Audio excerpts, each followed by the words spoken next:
Hey class, welcome to week 8. Today we're going to be talking about assignment 8, portraiture. This is going to be a fun assignment.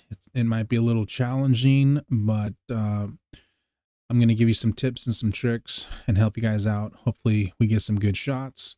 The difference between a portrait and a headshot is that headshots are usually intended for professional purposes, like business headshots, corporate headshots for a business or corporation. Even models or actors can get headshots for their portfolio. When you become an actor, you want to get a headshot so you can submit that to a studio and they know what you look like. Portraits have a little bit more artistic freedom to them. They're not very stiff or rigid like a headshot. Portraits are usually posed. The photographer wants to pose the model in a certain look. There's different tips and tricks and things that you can do to make the portrait look better. More artistic freedom is involved and some creativity with it. So feel free and do some research and have some fun with it. Okay, let's go ahead. I've got some lectures up that we're going to jump into right now. All right, so I've got 3 lectures that are up on Canvas. Feel free to go through those. The first one is called the Quality of Light lecture. Okay, photography comes from the Greek word photos, which means light, and graph, which means drawing or writing. Remember, most of this stuff might be on the final, okay? But I'm gonna do a little final review for you guys and get you guys caught up to speed on that. The quality of light. When we talk about quality of light, we're not talking about good or bad. And I know a lot of photographers are gonna say that, like good quality or good light or bad light. Typically, what they mean by that is that if you were to take a portrait or a headshot of somebody outdoors with a 12 o'clock sun coming down, that's considered bad light. The light coming down, it's very hard light and it's going to create hard shadows and it's not going to be very flattering. Okay, so that's what they typically mean. For landscape photographers, same thing. You don't want to take landscape photography at noon, 12 o'clock when the sun is high in the sky. It just creates really terrible shadows. You'll notice really early in the morning when the sun barely comes up and when the sun barely goes down for sunsets, you'll notice what happens to the sky. Typically, that is what people call beautiful light or good quality light. But really, it's the difference between a hard light and a soft light. Okay, so let's go over those. A hard light source is an example is the sun. For that criteria, it has to be a direct light, not diffused, right, or redirected in any way. Has to be a small light source. Has to be far away, and the effect that will give will cast crisp, defined, hard edge shadows. Okay, so you think about the sun up in the sky. It's a very small light source. Yes, the sun is very large, but in our sky, it's very small compared to the entire sky, right? Also, it's very far away. That sun is a very far away. Even in the sky, it's far away. For soft light, an example is an overcast sky. And for soft light, the light has to be diffused, okay?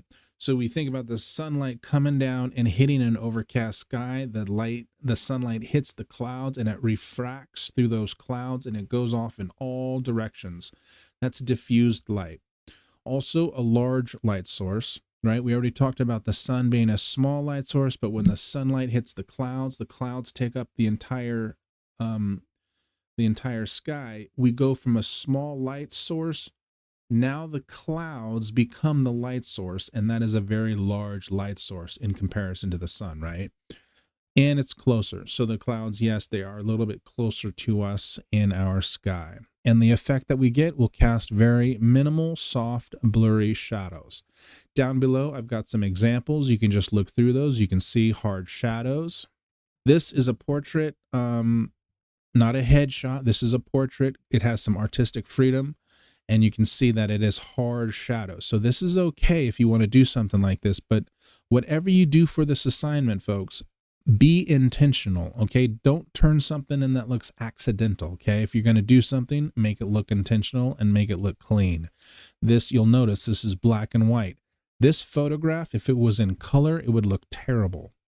The only reason why this looks good in black and white is because we're getting rid of the color. The color muddies out artistic expression in certain images, and images that have high contrast, like a portrait like this, the color would just get in the way. So the black and white adds to this portrait image, making it really, really beautiful. The hard lines, the edges, the crisp shadows, the high contrast between the lights and the darks, her pose and everything. It just makes it look like a really beautiful photograph, okay? Again, a hard edge shadow right here with an overhead light, creating a really cool artistic look. This is just an example of what hard shadows do, hitting the ground. Soft light examples, you'll see if I can zoom in here a little bit for you guys. This is a soft light example. What's going on in the sky, right? The sky is completely overcast. So when the sun comes down, hits those clouds, the light refracts in all different directions, and it's coming down. If light comes in from all different directions, it's impossible to create shadows, or very minimal shadows anyways. That's why you can't see any shadows at their feet on the ground there. Same thing with this couple. There's no shadows on the ground, overhead, overcast sky. This is a good example of something that you guys could do. You'll notice the sun is really low in the sky. This is probably, for us, it would be like 8 o'clock, right? The sun doesn't go down until really late here.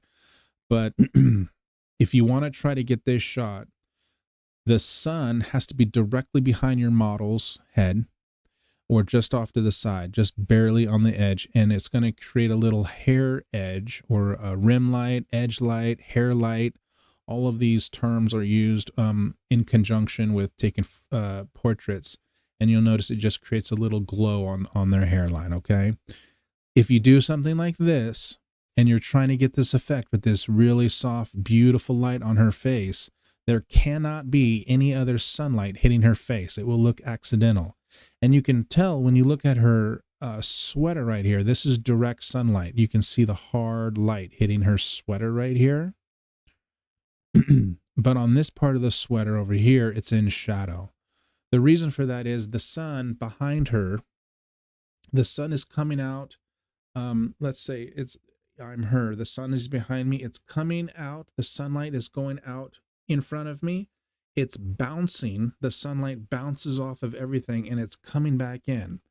It's a redirected redirected light, otherwise known as a diffused light, coming back in, and I'm getting all that redirected light hitting my face, or in this instant, it's her face, creating that really soft, beautiful light, okay? Again, really, really soft, beautiful light hitting her face, very flattering. You'll notice the sun way off in the distance here. It's a very, very low sun in the sky. This is not 12, 1, 2, 3, 4 o'clock in the afternoon. You'll notice the edge light hitting her shoulder right there. You can see the sunlight hitting it, and part of her hair right here. And even on this side of her, you can see the sunlight hitting her hair right there, and around the brim of the hat. That's all fine and purposeful. Any sunlight hitting her face directly, this photograph would not look good. We're going to do some side-by-side comparisons so you can just see hard light versus soft light. I won't spend too much time on these. You can go back and look at these when you want to. Again, hard light, casting, see what happens on the wall behind her. The light comes in, creates this hard shadow. The left one is a terrible portrait. This is actually a headshot, but either way, this is a portrait. Left, look at the hard light hitting her face. This poor girl in the background is just terrible, right? The one on the right, though, is beautiful, very soft light hitting her face, nice glowy background. This is more of a portrait.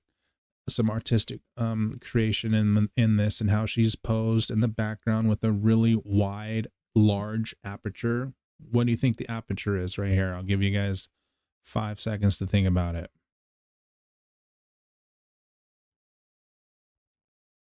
probably like f2.8. If you said f4, it could have been f4, but they were probably using 105 millimeter lens, or 100 millimeter 85 prime lens, something like that. Okay, there are two more. There's a main lighting technique and a lighting for people. Let's go over this one first. This is very quick and easy. In photography, there are many different lighting techniques, but the 5 major techniques, final exam time, there's 5. Okay, split lighting. Let's go over them real quick. This first one, split lighting, very self-explanatory, right? The model is facing you directly, and the light is split directly down their face. Nothing on the dark side, on the shadow side, should have any light on it. There's a tiny little light there, which isn't too big of a deal. But if you can see the cheek and you can see the ear or other parts of the hair on this side, that's not a good example of split lighting. Very hard light. It's a very bright light source. They're probably using a really large strobe light flashing this model. You could do something like this. You would have to do it at nighttime. No exterior lights. Turn off all the lights in your room. Have like a dark background, like a black sheet if you want, hanging on the wall. Do something fun like that, and then use like a maybe a really strong flashlight, and take a napkin, like a white napkin, a paper towel, something like that, and try a photograph with just the flashlight shining on them, and then try to put the napkin over the flashlight and photograph them as well. The napkin will diffuse the light just a little bit. Little tip and trick for you, okay? The next one, butterfly lighting. Can you see the butterfly? It's not in her eyes. Otherwise known as paramount lighting. This is another term for paramount lighting, as butterfly lighting. Right underneath her nose, bink, there's a little tiny butterfly right there. Yeah, it doesn't look like a butterfly, but that's where they got the name. This is created from a light source directly overhead, right out in front of them, up high, coming down. It's got to be at the perfect angle, otherwise that shadow will get too long and start touching the mouth. But that little dip of a shadow right underneath the nose right there, creating that beautiful little butterfly, that is called butterfly lighting. Broad lighting, broad lighting, very specific. It's the side of the face that is closest to the camera, the broad side, has the most light hitting it, okay? The side away from the camera has less light hitting it. Sometimes it's darker than this, but it can be like this or not. But basically, the side of the face closest to camera has most of the light hitting it. Short lighting, this is called short lighting, is just the opposite of broad lighting. The face closest to the camera is mostly in shadow, and the side of the face that has most of the light hitting it is away from the camera, okay? You have to think about how you're going to do that. I don't expect you guys to do any of these, but just for your repertoire, having them in your arsenal is good down the road if you ever want to practice these or do some headshots on the side, make some extra money doing that. The last one, the last main lighting style of the 5 is Rembrandt.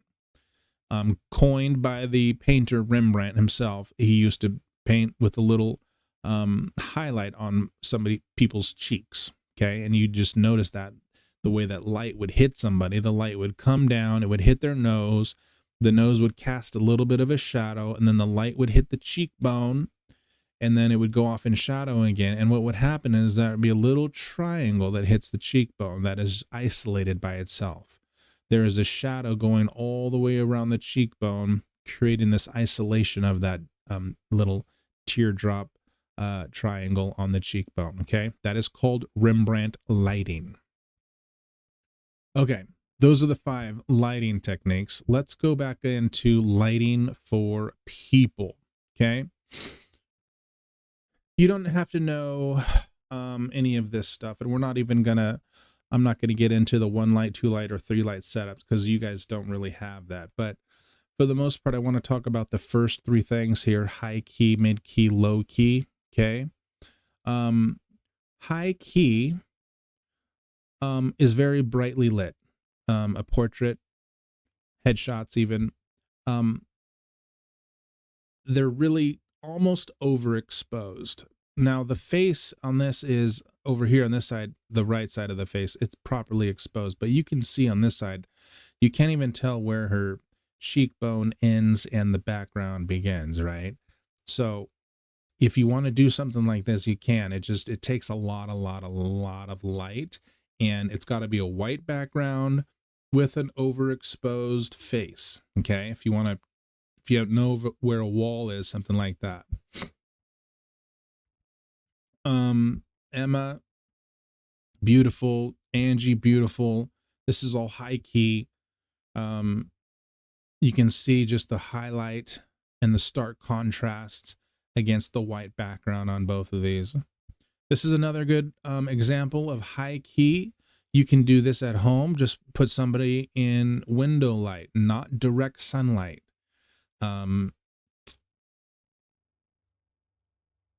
If you want to try this at home, make sure that even if it's at 12 o'clock noon, this will work. The sun needs to be on the opposite side of the house, though, of where the window is going to be. Okay. And the reason for that is that the sunlight is going to come down and it's going to bounce off of all of those objects, whatever it is. And then it's going to come in through the window. So it's going to be refracted light. Okay. It's going to be diffused and very soft, creating beautiful light on someone's face. If there is direct sunlight coming through and you take this photograph and it's direct sunlight, there better be some really crazy, beautiful, artistic expression in it. And it has to look purposeful, okay? Because if it looks accidental, it's just going to look terrible. You can get fun in it and explore your camera, explore your model, get really close and take a photograph of their eye at an angle and put it against a white background if you want. Mid-key is kind of the halfway point between high key and low key. Low key is going to be next, and you're going to see it's the dark on dark. But mid key is kind of like in between tones. These are portraits. This is almost fashion, but these are portraits. These are not headshots. Okay, this is having more artistic creation involved with them. Black and white, very mid key, almost middle gray tones, right? Black and white. Another mid key. I forget his name. He was such a great model, though. A lot of fun. He did like the Disney ice skating thing, and then some other shows. I forget. Low key. All right, let's jump into low key. This is my favorite style of lighting. You're going to notice that all of these are, well, most of them, they're all against a black background, right? So low key, your subject matter is going to be not in focus. I mean, yeah, hopefully it's going to be in focus, but it's going to be exposed properly. But it's going to be on the underexposed side, especially the background. Okay, you're going to have darks on darks, very high contrast between the highlights and the darks behind them, similar to the high key where you've got the whites and the darks playing with each other. The high key goes very bright highlights with a very bright background.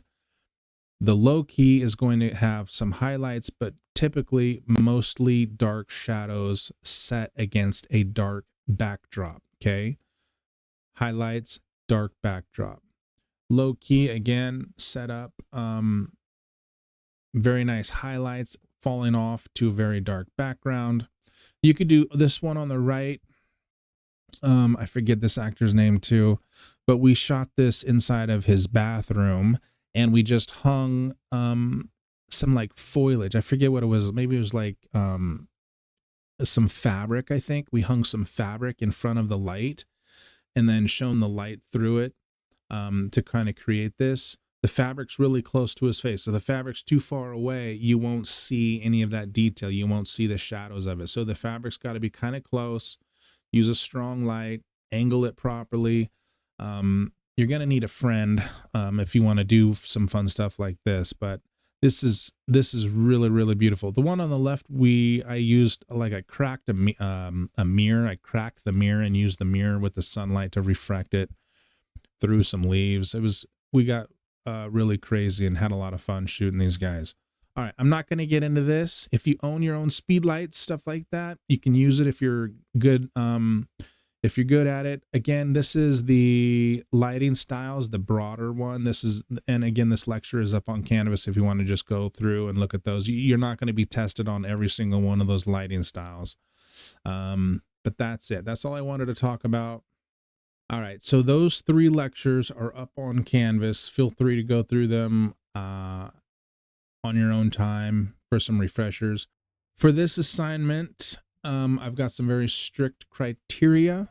I think in the past, I haven't been very specific as to what my expectations were, and that is completely my fault. I want these photographs. I want you guys to have fun doing them. I want you to be proud of what you do and the images you turned in. And I know that most of you guys are not going to go off to be professional photographers, but it would be nice for you guys to get excited and maybe even print one of these photographs and frame it on your wall one day. Having said that, don't worry about having any type of professional look to these images. More importantly than anything, just trying to have fun. Okay. The criteria for this assignment, it's very specific. We're talking about portraiture, and I'm going to jump online and show you guys some examples. We are not talking about headshots once again. Okay. Headshots are different. Portraits have more of an artistic expression to them. For this assignment, you cannot shoot your dog or your cat or your snake or any animal that you have. No animals. Try not to use direct sunlight.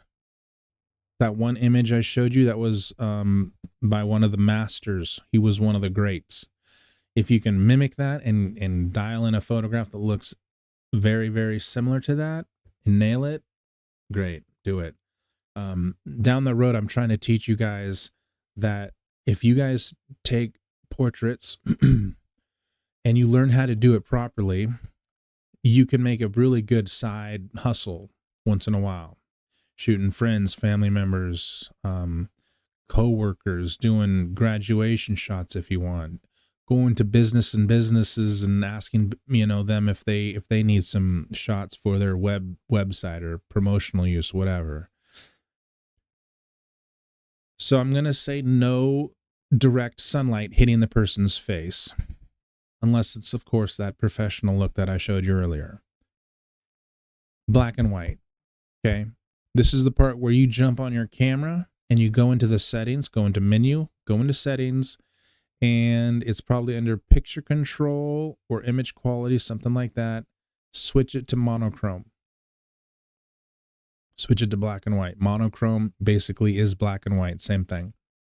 If you take photographs in color and you know how to edit them in post-production, like in Adobe Photoshop or Lightroom, or even like a Windows Media Player or one of those post-editing softwares, feel free to take your photograph in color, do whatever you want with it, and then edit in post.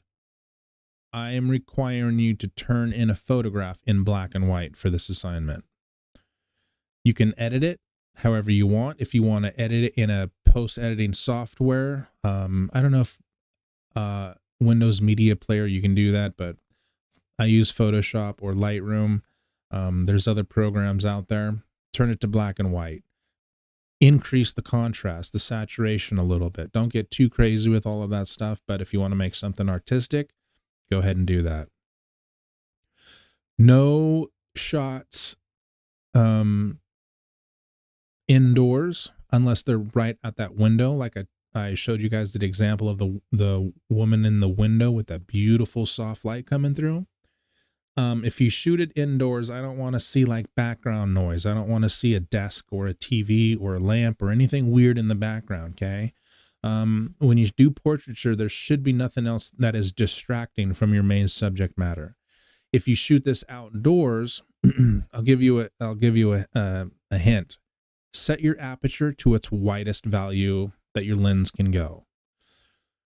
That's probably around f4 or f5.6 for a lot of you guys. For some of you who have pro lenses, you could probably set it at f1.8, f1.4, f2.8, f2. You can probably set your aperture down there. Remember, aperture, the large aperture, more light comes through. The larger the aperture, you create that blurry effect in the background. Okay, really nice effect like that young girl that we showed with the really terrible light, but then the side-by-side comparison of her, the background on that, really nice fall off. It made a really nice portrait. Okay. Feel free to use props. Like I showed you those two examples of those guys we photographed. We used props for them. We used like leaves and foliage to put in front of like a light. Use a friend, you know. You might have to use two friends because you're going to need to photograph somebody. And you're going to need an assistant to hold the branch or any kind of props you want to use to shine the light through.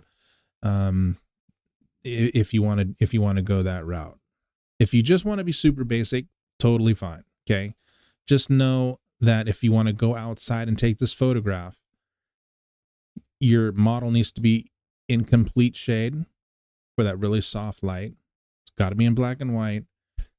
And if you want nice soft light, have the sun, if you're not going to be in complete shade, have the sun really, really low in the sky, like those examples of those two girls where the sun was behind them and it was creating that edge light on their hair and their face was really soft. All right. Other than having your aperture set at a very specific aperture, you can go ahead and turn your dial from M. We've been using manual this whole time. Turn the dial from M to A. That is aperture priority on your camera. That means when you turn your dial to aperture priority, you'll set your aperture to like f4 if you can, okay, or f5.6 or whatever the largest is. You'll set that to that. Put your ISO at like ISO 500. If it's low light, put it at like ISO 1000. Your camera will make the adjustments with your shutter speed to get a proper exposure. So you don't have to worry about that. Just set your ISO to like 500, unless it's really low light, like you're doing, maybe you're going to try to do the low key, set your ISO to like 1000, and then set your aperture as wide, and your camera will make the proper adjustments with the shutter speed so you get a proper exposure. All right. The next thing I want you guys to do before you just dive in and get out there and start photographing, this isn't required. You're not going to turn anything in for this part of the assignment, but this is going to help you maybe get some creative juices flowing. Okay. So go to like Google, Yahoo, Bing, whatever you use your search bar, and go to the search bar and type in portrait photography, and then go to images. Okay. And just start to go through and look at some of them. See which ones catch your attention or catch your eye. You see something that you like, and you want to try that out, you feel free to tackle that one. Now, inside of portrait photography, there's tons of things that you can add to it. In front of portrait photography,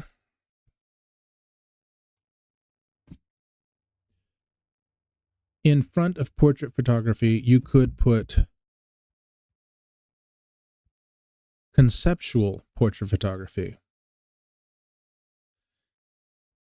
If you have a concept in mind, okay, feel free to think of the concept, or even if you want to mimic one of these and redo one of these portraits, go through all of these and see something you like that you might want to try again. Some of these might take some Photoshop, but some more advanced stuff, feel free, you don't have to do that. A double exposure, if you guys know how to do a double exposure, this one on the left here, see if you can get large, right? Take a portrait of your friend perfectly still, learn how to do a double exposure for your camera, because each the settings will be different, but then just have them put their hands over their face and then take another photograph. Boom, double exposure. Put it in black and white, high contrast, highlights and shadows, okay? If you have a friend, or if you have some kind of like fun little, whatever that is called, you know, think of creative things that you can do for this assignment.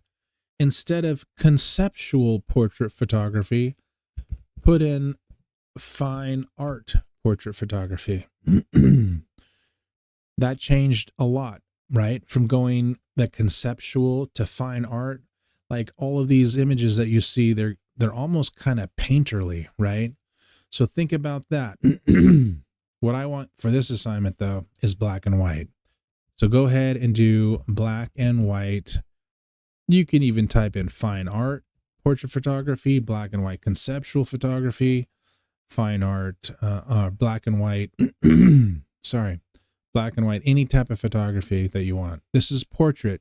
Portrait photography, you have the creative freedom, the artistic expression to make something fun and interesting. Get a blow dryer. If you have a friend with long hair, not a professor, but a friend with long hair, get a blow dryer or a fan, put them in front of that with like a brick wall in the background or just something, and get really, really tight on them, really close, and just blow their hair around. Put it in black and white, high contrast. Okay. If you have a friend that loves makeup, you know, put like crazy amount of makeup on or something and paint their face if you want to. You have the creative freedom to do what you want with the assignment. I know you don't have a lot of time, so you've got to like grab something, call your friend, and knock something out. You've got week 8, week 9, and the end of week 3. So you got 3 full weeks to finish this one. And next week, decisive moment, you'll have 2 weeks. Okay. Do some research, find something that you like that will be, that you think isn't going to be too hard to do. Okay. Anyways, you're going to submit your assignments on Canvas through Harmonize as normal. You'll submit your name. You will submit your settings for your camera, your shutter speed, your ISO, and your aperture. You're going to title it and save it as a JPEG, upload it as a JPEG, your image, and the image has to be in black and white. Okay. Or I'm going to give you a 0 and tell you to do it again, which will be easy. You can just turn it in black and white in post-production. All right. That is it. Reach out, questions, thoughts, comments, concerns. I'm excited to see what you guys turn in. All right. Have a good week and good luck.